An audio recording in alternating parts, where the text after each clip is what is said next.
Merci d'être là pour cette session Construire son SaaS à l'échelle sur AWS. Qui sommes-nous tout d'abord? Bonjour, merci à Amazon pour l'invitation. Donc moi je me suis Pierre-Baptiste Béchu, un des cofondateurs d'Aircall, et j'ai la chance aujourd'hui de diriger des équipes qu'on appelle Communications Platform et Sécurité. Et pour ma part, je suis Mario Lopez Ramos, je suis architecte de solutions dans l'équipe dédiée aux startups chez AWS en France. Et tout d'abord, est-ce que tu pourrais nous dire un peu plus, Pierre-Baptiste, sur ce qu'est Aircall? Oui, alors Aircall c'est une solution de téléphonie pour les entreprises. On permet à nos clients d'acheter des numéros de téléphone dans plus de 80 pays dans le monde et de passer à recevoir des appels via des applications qui sont disponibles sur toutes les plateformes. Windows, Mac, mobile et bien sûr le navigateur Chrome. Via ces applications, les utilisateurs peuvent collaborer sur les appels téléphoniques, transférer, taguer, assigner, prendre des notes, etc.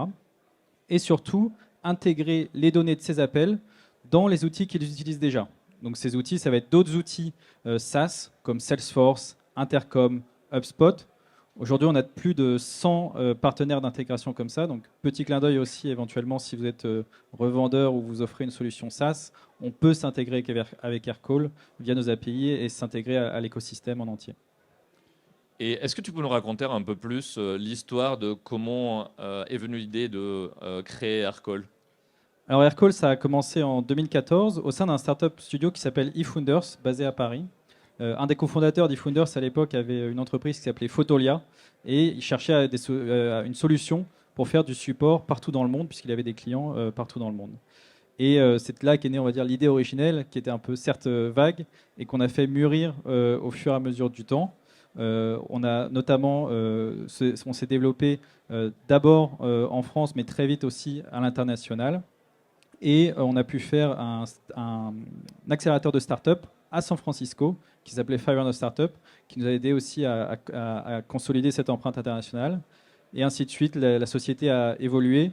On a choisi un modèle de croissance par des levées de fonds externes et c'est ce qui nous a amené aujourd'hui à atteindre le statut de licorne en 2021. Et on a aussi également consolidé notre empreinte internationale en ouvrant plusieurs bureaux un peu partout dans le monde. Donc je pense qu'on peut montrer la slide suivante qui résume justement cette présence.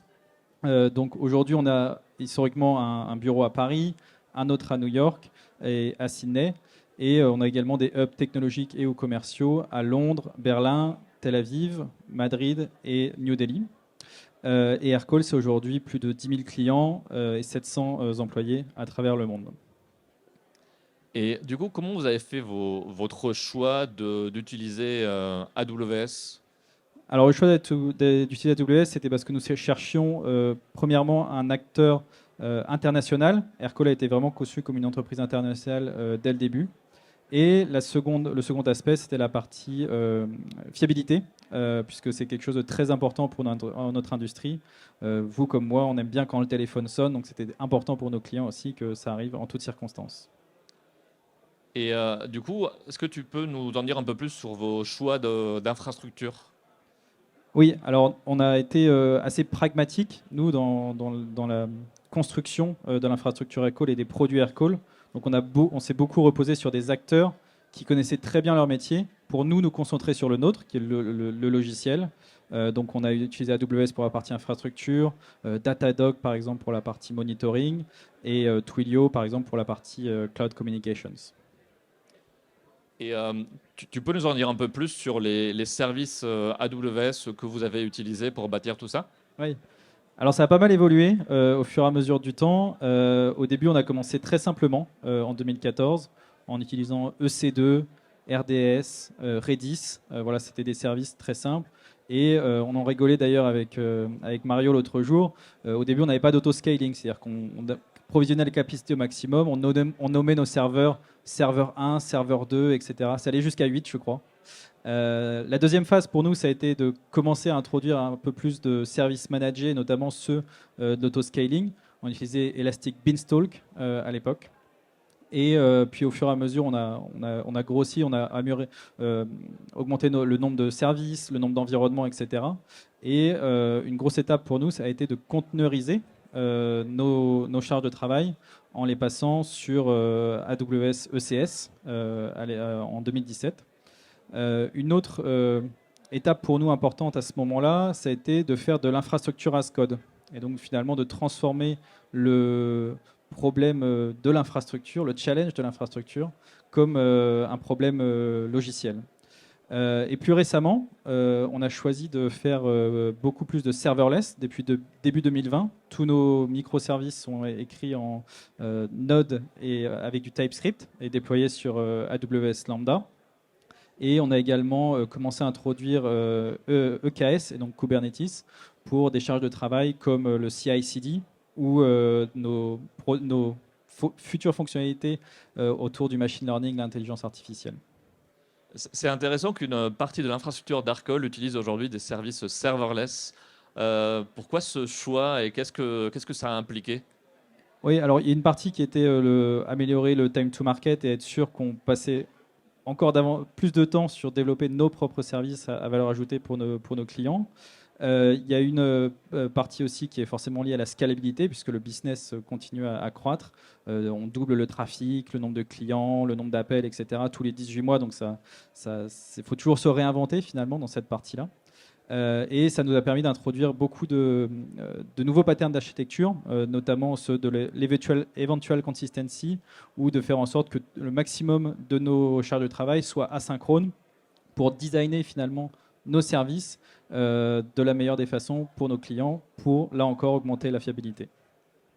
Et je suppose que dans toute cette croissance impressionnante que vous avez eue, les équipes techniques ont beaucoup évolué. Est-ce que tu peux nous en dire un peu plus? Oui, alors notamment donc Aircall, comme je disais aujourd'hui, c'est 700 personnes, dont 200 qui sont dans la partie ingénierie. Nous, pareil, on a été très pragmatiques au fur et à mesure. Donc au début, c'était un peu tout le monde qui s'occupait de l'infrastructure AWS, et puis après, on a commencé à spécialiser des personnes, des ingénieurs sur cette technologie et sur cette infrastructure. Un des points aussi importants, une des phases de développement pour nous a été de créer cette équipe, de la renommer en une équipe SRE, Site Reliability Engineering, donc directement inspiré de la philosophie Google là-dessus. Et le but étant de transformer, comme je l'ai dit plus tôt, le problème de l'infrastructure en un problème logiciel. Aujourd'hui, l'équipe d'infrastructure, c'est une quinzaine de personnes réparties dans plusieurs pays, etc. Donc ça a bien grossi aussi. Et du coup, j'imagine que ça s'arrête jamais dans les équipes techniques chez vous. Quels sont les nouveaux chantiers de point de vue technologique aujourd'hui? Alors, il y a plein de choses. Donc, on va dire la première, ça reste de continuer la scalabilité du business. Donc, on parlait d'échelle, de passage du SaaS à l'échelle. Bah, c'est toujours une problématique, hein. Comme je le disais, tous les 18 mois, on doit en permanence se réinventer pour créer de nouveaux services. Au niveau fonctionnalité, un des gros axes de développement pour nous, c'est de fournir davantage d'insights et de visibilité à nos clients sur les données de leurs appels téléphoniques. Ça peut passer comme des fonctionnalités de transcription d'appels, d'analyse de sentiments, etc. Donc c'est très important dans notre marché et dans les années à venir. Et un dernier challenge qui est peut-être un peu plus récent et qui fait écho à ce qui se disait lors de la keynote sur la partie sécurité. Le nombre de menaces ne va pas aller en diminuant. Nous allons également devenir un acteur de plus en plus visible pour de potentiels hackers. Donc on anticipe beaucoup pour essayer de se préparer à tout ça. Bien sûr, sur la partie business, ça reste. Et ces challenges technologiques sont corrélés à des challenges business, donc l'expansion internationale, toujours devenir de plus en plus leader sur les marchés où on est ou sur de nouveaux marchés comme l'Asie du Sud-Est. Donc, petit clin d'œil aussi, si nous cherchons beaucoup de gens dans nos équipes pour faire tout ça. Merci beaucoup pour ce retour d'expérience. Et si tu pouvais donner des conseils aux startups qui sont aujourd'hui dans la salle, qu'est-ce que ce serait? Oui, alors notamment pour faire un SaaS, je pense que ce qui nous a servi, ça a été d'être pragmatique au fur et à mesure du temps. Notamment quelque chose de fort dans le SaaS, c'est de pouvoir fournir à nos clients des solutions qui sont on-demand. Donc il faut également que lors de la création de ce produit, dans la création de l'infrastructure de ce produit, d'avoir le même principe, d'être très flexible et très agile dans comment on provisionne les services pour que cette capacité soit aussi on-demand par rapport aux besoins des clients. Et un point aussi pour nous qui a été, que je disais plus tôt, ça a été de toujours chercher à faire un maximum de choses sur notre propre valeur et donc chercher à s'entourer des bons partenaires pour faire tout ça. Merci beaucoup pour ce témoignage. Est-ce qu'il y a un dernier mot que tu voudrais partager avec la salle? Non, n'hésitez pas si on veut, si vous voulez, je serai dans le coin. Il y a un booth Aircall également si vous voulez venir parler à nos équipes directement, que ce soit partenariat ou moi-même. Et voilà. Merci beaucoup encore, Pierre-Baptiste. Et du coup, maintenant, on va enchaîner sur quelques conseils sur les architectures SaaS de ce qu'on voit dans les équipes AWS. Donc moi, au quotidien, j'interagis avec des CTO, VP Engineering de startups qui bâtissent des SaaS. Et du coup, au quotidien, on discute sur des problématiques techniques qui sont évidemment toujours liées au business. Et donc, parmi ces priorités business qu'on aborde, souvent la première, c'est préparer la croissance. Donc, préparer la croissance, ça veut dire plusieurs choses. Ça veut dire être sûr qu'on va pouvoir passer à l'échelle, qu'on va pouvoir demain onboarder 10, 100, 1000 nouveaux clients dans notre SaaS sans devoir faire des manipulations à la main. Si votre stratégie marketing réussit, il faut que vous soyez prêt à passer à l'échelle. Et donc ça, chez AWS, c'est quelque chose qu'on sait faire. On vous l'a prouvé. Il y a plein de startups qui ont réussi à faire de l'hypercroissance sur AWS. Et c'est un des points clés. Après, euh, un des points importants pour la croissance, c'est aussi cette capacité à automatiser un maximum cette mécanique de création de comptes, d'infrastructures pour des nouveaux clients. Un deuxième point important et assez récurrent, c'est la maîtrise des coûts. Donc maîtriser les coûts, ça veut dire que vous allez, en tant que SaaS, je l'espère, facturer à vos clients. Et il faut faire en sorte que ces revenus ils croissent moins vite que vos dépenses en cloud AWS. Et donc, une façon de le faire, c'est de déjà suivre les coûts, mettre en place les budgets pour être au courant de ce que vous dépensez, mais aussi de s'orienter vers les choix d'architecture qui vous permettent de ne pas faire tourner des ressources pour rien. Donc, on l'a vu, Aircall utilise des services serverless. Les fonctions lambda qui exécutent du code pour un client, elles sont exécutées à la demande et il n'y a rien qui tourne pour un client qui n'est pas en train d'utiliser le service pendant la nuit. Donc ça, c'est un autre point assez important dans une stratégie SaaS. Il faut que vous contrôliez le pourcentage de coûts d'infrastructure par rapport à vos revenus et vous le maîtrisiez. Et pour ça, on a énormément de leviers. On peut vous aider à le faire avec nos programmes et nos services. Un autre point, lorsqu'on mutualise, c'est de vérifier qu'on mutualise dans de bonnes conditions. Et du coup, là, on parle de gérer la sécurité et notamment l'isolation. Donc, comment on fait en sorte que tous nos clients puissent utiliser le SaaS de la même façon et qu'ils puissent partager des ressources pour ne pas surconsommer, mais en même temps, que l'on puisse prouver à nos clients un peu plus réticents à l'approche SaaS, qu'on puisse leur prouver qu'on est en train d'isoler les ressources et qu'il n'y aura pas une faille, un bug qui fera en sorte que quelqu'un de notre organisation cliente pourra les lire ou écrire sur une base de données qui ne lui appartient pas. Et du coup, je vous propose de rentrer un petit peu plus dans la technique sur quelques approches qui concernent ces différents points.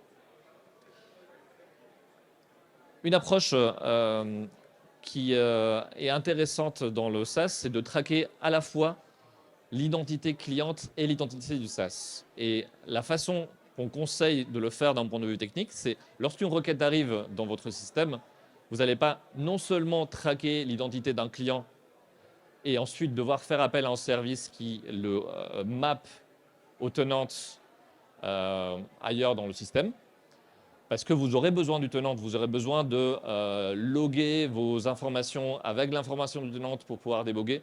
Vous aurez besoin de mesurer la consommation de ce tenant pour pouvoir facturer. Donc vous aurez besoin systématiquement, à tous les niveaux de votre archi, d'avoir cette information du tenant. Ce qu'on conseille plutôt, c'est d'utiliser une information intégrée avec l'ID de l'user et l'ID du tenant. Et en utilisant des JSON Web Tokens, des JWT, vous pouvez à la fois avoir des informations embarquées dans l'entête de la requête qui arrive à vos services, qui a cette information-là et qui est signée, que vous pouvez décoder avec une librairie dans chacun de vos microservices. Et ça évite de faire ces appels externes à chaque fois qui vous ajoutent de la latence. Donc ça, c'est un type auquel, si vous démarrez l'archi, vous pouvez utiliser. Et le service qui permet de faire ça, chez nous, c'est Amazon Cognito. Ça permet de faire un pool d'utilisateurs avec leur login, mot de passe, et ensuite ajouter des informations supplémentaires sur le tenant ID, sur est-ce qu'il est dans le tier silver, gold, bronze, etc. Et donc chaque microservice pourra, lui, décortiquer cette information et dire, bon, bah, cette fonctionnalité-là, elle est désactivée parce qu'il est dans un tier basique et pas pro. Ça, c'est un autre des patterns d'ailleurs très intéressant dans les SaaS, c'est ne tomber pas dans le piège de faire du custom pour un client. Ça, c'est quelque chose qu'on avait évoqué avec Pierre-Baptiste lorsqu'on en parlait. Souvent, il y aura des grands clients qui voudront du sur-mesure. C'est à vous de décider si c'est quelque chose que vous voulez faire ou pas. Tu voulais ajouter un truc? Oui, et je confirme la problématique. Vous aurez tout de demandes saugrenues, surtout si vous adressez un marché comme Aircall qui est plutôt PME et ETI. Vous aurez des demandes de customisation. Et là, le but, c'est de chercher plutôt à transformer ces opportunités en fonctionnalités qui peuvent être distribuées à tous les clients, toujours en séparant les données finales, mais au moins la partie logiciel et compute peut être factorisée et profiter à tous les clients. Et du coup, c'est intéressant. Comment vous avez géré ces clients-là qui vous demandaient de faire du custom? Alors il faut être très fort mentalement puisque c'est souvent des plus gros contrats, donc il faut être capable de dire non. Ça nous a pas empêché de des fois développer des features pour un ou deux clients, mais toujours avoir dans l'idée de plus tard que ces features-là puissent resservir et ne soient pas contextualisées par rapport à un client particulier et qu'on puisse les redéployer on demand à n'importe quel client. Exactement. Donc, ce qu'on vous conseille, c'est de faire plutôt du tiering. C'est-à-dire, vous avez la version basique, pro, et vous avez différentes features d'activer dans chacune de vos tiers. Mais c'est le même code qui tourne partout. Vous n'avez pas à gérer la V1.1 pour un client, la V1.2 pour un autre client, parce que ça devient un cauchemar en termes de gestion d'opération. Et ça ralentit votre business. Donc c'est avec ce mécanisme de tiering dans lequel vous pouvez juste mettre un flag qui, en fonction du tenant, en fonction du tier, ça active ou pas les fonctionnalités. Avançons un petit peu sur d'autres bons patterns d'architecture, sur la création de comptes. C'est un des points les plus importants qui distingue en quelque sorte un SaaS qui utilise vraiment les bénéfices de cette approche SaaS de une approche où on ferait un peu les choses à la main. Et en fait, vous avez tous un jour rempli un formulaire de création de compte comme ça. Là, on est dans l'idée de création de compte pour du B2B. Donc, c'est une organisation cliente qui aura tout d'abord un utilisateur qui l'admin, mais après aura d'autres utilisateurs. Donc, par exemple, quand vous créez un Slack pour votre boîte, vous allez faire ça. Vous allez créer un tenant au sein de ce SaaS provider. Donc ça, peu importe si c'est déclenché par un formulaire, peu importe si c'est déclenché par vos équipes internes, et peu importe si c'est implémenté avec des fonctions lambda ou autre chose, le processus est similaire. Vous allez d'abord avoir une création de tenante. Donc on crée quelque part dans une base de données une entrée pour cette organisation cliente. On va ensuite avoir une création d'entrée pour l'utilisateur, qui est typiquement l'admin parce que c'est le premier. Et ça, on l'associe à un fournisseur d'identité. Donc chez AWS, c'est Amazon Cognito qui fournit ce service. Et c'est là que vous avez un pool d'utilisateurs et que vous pouvez associer des informations supplémentaires qui s'appellent des custom claims, comme le tenant ID, qui seront propagés dans tout le système. Associé à ça, vous pouvez avoir également des politiques d'isolation des ressources. Donc typiquement, si les images de vos clients sont sur des buckets S3, il faudrait faire en sorte que ce ne soit que ce tenant-là qui puisse accéder à cette partie du bucket S3. Et c'est avec des politiques de IAM, donc Identity and Access Management, un service clé dans AWS, que vous allez pouvoir le faire. Ensuite, il y a la partie facturation. J'espère pour vous que vous allez pouvoir facturer. Et pour ça, il faut mettre en place à la création de compte quelles sont les informations liées à ce tenante qui vont permettre de le faire. Donc c'est là que vous aurez des informations sur quelle formule a été souscrite, à quel montant, comment on facture. Et ça, idéalement, vous aurez recours à un service externe de gestion de la facturation. Donc les plus connus sont Stripe ou Chargebee. Et c'est auprès de ces clients que vous allez créer la notion de ce nouveau tenant est là, il va être facturé comme ça, il y a tout ce qu'il faut pour pouvoir émettre des factures. Et il ne restera plus qu'à envoyer régulièrement à ce fournisseur externe des événements de facturation, qui soient des événements liés au temps d'utilisation, que ce soit des événements liés au volume d'utilisation. Ça, c'est à vous de décider quel modèle de pricing vous allez mettre en place pour votre SaaS. Mais c'est à cet endroit-là que ça se met en place. Et en tout dernier, on a potentiellement un mécanisme de création de ressources dédiées à ce tenante. Donc si pour ce tenante, vous avez décidé qu'une base de données sera dédiée, qu'un bucket S3 sera dédié, c'est à ce moment-là qu'il y aura une automatisation de la création d'infrastructures. Ça pourrait être avec du Terraform ou avec d'autres approches d'infrastructure as code comme celles que nous, on offre, CloudFormation et CDK. Et c'est là que vous créez des ressources dédiées. Et donc justement, parlons de ressources dédiées. Ça, c'est un autre des gros, on va dire, des grosses questions qu'on se pose quand on fait un SaaS. C'est comment est-ce que on isole les ressources entre différentes tenantes, à quel endroit et pourquoi. Donc il n'y a malheureusement pas de vraie bonne réponse unique à ça. Ça dépend. Comme on aime dire les architectes, ça dépend du contexte de votre entreprise. Et ce qu'il faut avoir en tête, c'est déjà les risques. Donc quels sont les risques? Les risques, c'est qu'il y a un bug dans votre code, ça arrive même au meilleur, et que quelqu'un exploite cette faille ou qu'il y a un problème qui fasse que ça impacte la base de données de notre tenante. Et ça pourrait être un véritable problème pour votre business. Si d'autres acteurs ont accès à des données qui ne leur appartiennent pas. L'autre problème, c'est la notion de noisy neighbor. Noisy neighbor, c'est lorsque on a des infrastructures qui sont partagées, on a potentiellement des activités d'un tenante qui peuvent impacter négativement les performances de notre tenante. Parce qu'ils partagent la CPU, parce qu'ils partagent la base de données et qu'ils se prennent des pics de charge. Et donc ça, c'est quelque chose que vous voulez prendre en compte. Donc, il y a différentes façons de gérer cette isolation.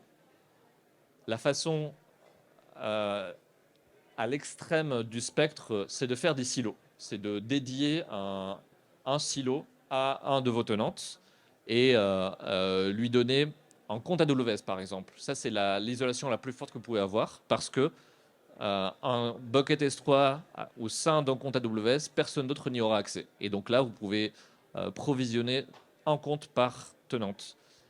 Et personne n'aura accès à ce bucket S3. Par contre, c'est un peu plus compliqué à mettre en place cette mécanique de création de compte. On a un service qui s'appelle Control Tower qui permet d'automatiser la création de comptes avec des templates. Sinon, quelque chose d'un peu moins extrême, c'est de consacrer un VPC, donc un Virtual Private Cloud, qui est un réseau privé virtuel pour chaque tenante. Par contre, certains services AWS n'existent pas au sein d'un VPC, comme un bucket S3, comme une base de données DynamoDB. Et du coup, il faudra contrôler les accès à ces services par des mécanismes supplémentaires. À l'autre extrême du spectre de l'isolation, c'est la mutualisation complète. C'est-à-dire qu'il n'y a aucune ressource dédiée exclusivement à un seul client. Tout est au même endroit, on va dire. C'est une entrée dans la base de données qui appartient à un tenante et il y a une colonne tenante ID qui détermine à qui elle appartient. Et donc c'est là qu'il faut mettre en place des mécanismes un peu plus fins de contrôle d'accès pour, encore une fois, ne pas tout faire reposer sur les épaules des développeurs qui peuvent commettre des erreurs, qui peuvent faire des bugs. Donc j'insiste, l'isolation, ce n'est pas l'autorisation, ce n'est pas contrôler qui peut faire quoi, c'est faire en sorte qu'il ne puisse pas aller écrire sur des données qui ne lui appartiennent pas. Donc c'est un mécanisme de contrôle supplémentaire. Si je peux me permettre, Mario, un point qu'on a utilisé, c'est pour décider de qu'est-ce qu'il fallait choisir ou comme stratégie sur tel ou tel service AWS, c'est de poser la question sur 3 critères: la performance, la fiabilité et la localisation des données, localisation, isolation des données. Et en fonction de vos cas d'usage, ça dépend. En fonction de votre marché, ça dépend. Et c'est là où il faut vraiment réfléchir. On ne peut pas avoir les 3 en même temps, donc il faut arriver à faire un trade-off entre ces 3-là. Merci Pierre-Baptiste pour ce complément. Et du coup, il y a plusieurs patterns pour construire ça aujourd'hui avec les technologies récentes. Aircall, ils ont fait le choix initial d'utiliser des services serverless comme API Gateway et Lambda. Donc là, c'est intéressant d'un point de vue isolation à l'exécution parce que une fonction lambda s'exécute de façon éphémère, elle tourne pendant quelques millisecondes et ensuite elle est détruite ou recyclée. Mais du coup, il n'y a pas de possibilité d'aller au-delà du périmètre de sécurité de cette lambda. Donc ça, c'est très intéressant de ce point de vue-là. Quelqu'un qui essaierait de hacker une lambda, quelques millisecondes après, elle n'existe plus. Donc c'est assez simple de ce point de vue-là. On a de plus en plus de startups qui utilisent Kubernetes.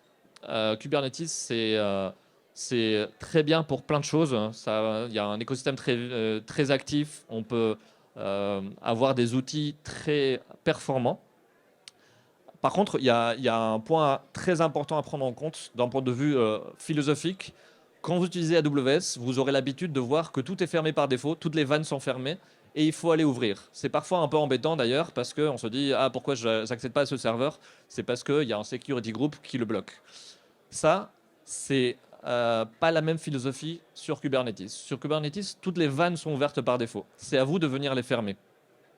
Et donc, par défaut, quand vous faites tourner un pod qui est le nom d'un conteneur qui s'exécute dans Kubernetes, par défaut, il pourra parler à n'importe quel autre pod à travers le réseau. Ils se voient tous. Donc c'est à vous de venir mettre en place un mécanisme supplémentaire de politique de contrôle réseau, donc un mécanisme de firewalling, avec des plugins supplémentaires comme par exemple Calico. Donc je ne vais pas rentrer trop dans le détail, mais ça c'est un des points importants à prendre en compte. Je ne vais pas m'étendre sur ces sujets techniques, mais si ça vous intéresse de creuser davantage et de connaître quelles sont les bonnes pratiques d'architecture, les architectes de solutions comme moi ont pris le temps de synthétiser tout ça dans un document très complet, qui est un white paper qui s'appelle SaaS Lens for Well Architected Framework.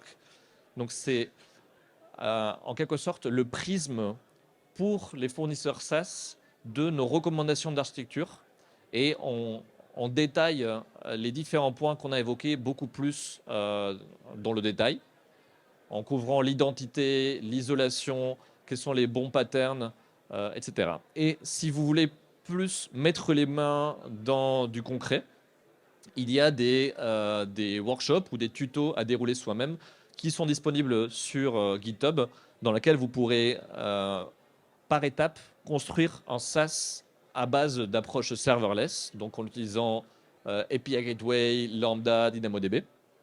Et il y en a un autre pour construire votre SaaS au-dessus de EKS, Amazon EKS, qui est notre service de Kubernetes Manager. Et c'est là que vous pourrez voir quelles sont les bonnes approches conseillées, que vous choisissez une approche plutôt en silo ou que vous choisissiez une approche plutôt en mode ressources mutualisées. Et pour finir, si vous voulez avoir toutes les informations sur le SaaS sur AWS, on a une page d'entrée dédiée qui est tout en bas. Et sur ce, Je voudrais remercier Pierre-Baptiste d'avoir été avec nous et avoir partagé cette expérience dans la construction d'Aircall. Et je voudrais vous remercier, vous tous, d'avoir été là pour écouter ces sujets.